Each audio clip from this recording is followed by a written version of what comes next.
大家好，我是张大哥。这部从台北来的 W126-280 SEL， 大哥已经完成第一次发动。分油盘，大哥，我们来看这个分油盘，看着相当干净，相当漂亮。因为大哥经过整修过之后，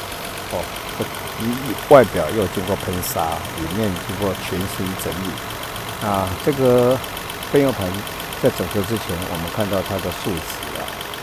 高低不齐，而且出油量也不足。经过整修过之后呢，它数据非常漂亮，几乎都是零误差。我们来看看它的怠速，相当稳定。目前怠速是940左右 ，OK。然后我们来看看，因为从缸压测试上面看到，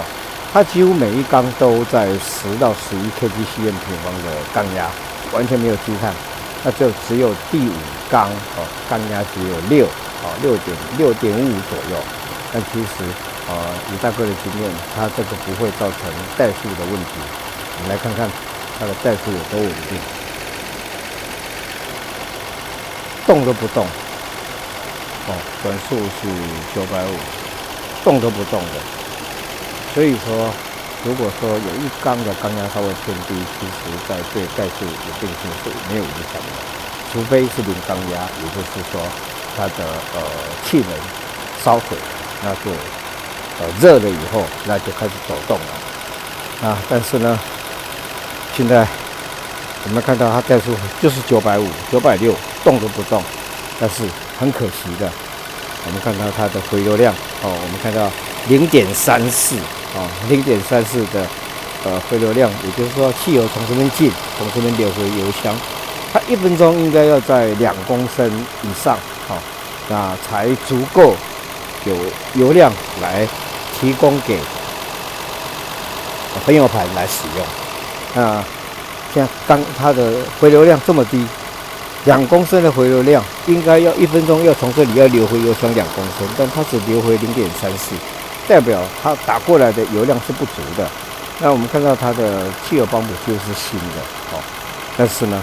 因为它这台是临时牌，很明显它就是停牌多年的车子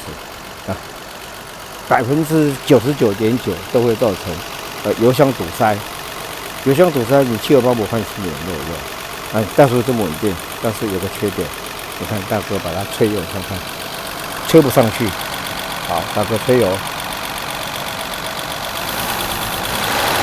吹不上去。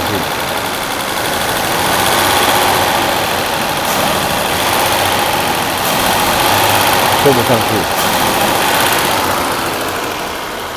虽然怠速稳定，但是它行进就没办法，这车子绝对没有办法开出去，一开出去就起火了，没办法加油，就是因为它的油箱堵塞了导致于它的供油量不足，给分油盘供油量不足。虽然怠速这么稳定，分油盘整车的数据这么漂亮，但是这部车只能原地空转开不出去的。所以这个是大哥最碰到停牌的车最头痛的问题。大哥现在面临的问题就是把油箱，因为这个0.3公升的回流量，这肯定是油箱已经生锈堵塞非常严重了势必大哥必须要把它拆下来了。因为油箱你要买，在现在要找这油箱，几乎好的油箱几乎找不到了。那唯一的办法，我们这部车如果要使用，是要把油箱拆下来，做除锈清洗，然后再把它回装，让它的回流量能够达到标准，这部车才有办法开得出去。这个就是大哥碰到这种临时牌停牌的车子是最头痛的问题，就跟这部2.5 16V 也是临时牌，它的回流量只有0.8，大哥还可以发动，但是就是开不出去。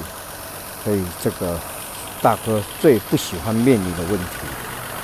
你碰到这个临时牌停牌多年的车子，油箱都死了。虽然说内部2516它油箱车主曾经剖开来处理，但是它并没有找到重点，没有把它的机油器，因为里面还有个机油器，没有把机油器弄干净，要直接回装，造成这个油箱必须还要再拆下来一次。这个就是大哥要告诉大家，所谓的老车的车主、